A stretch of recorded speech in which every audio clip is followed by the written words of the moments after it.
Okay, my steering is atrocious. All right, okay. So what we want to try and do is you want to try and hold the steering wheel at 2:45 on a watch face. Some people feel more confident with 10 to 2, but I like to kind of keep my hand somewhere around 2:45.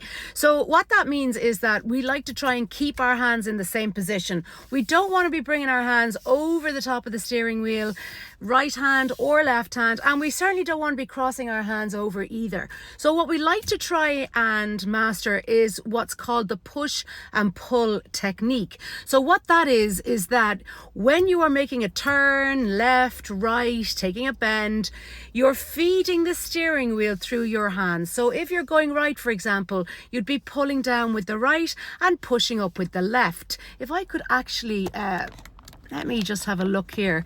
If I could just position this better. There we go. Okay, so push and pull. Let's turn the car on.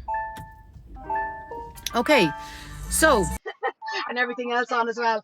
Okay, so the push and pull technique basically is dash cam.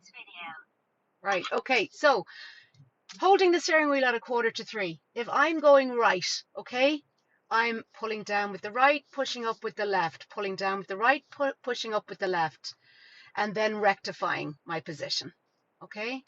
And bringing the steering wheel back to straight again. If I was going the other direction, I'd pull down with the left, push up with the right, pull down with the left, push up with the right, and then rectify it again. So essentially, you're keeping your hands in the same position. You're not changing your hands. You're not bringing them up here. You're not bringing them up here. And you're not doing this, okay?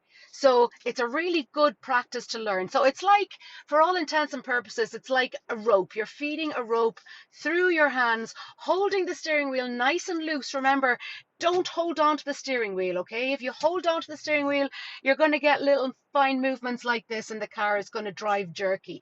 So we want to have a nice loose grip and feed the steering wheel gently through our hands. I hope that helps. Any questions? Put them in the comments. Okay, good stuff.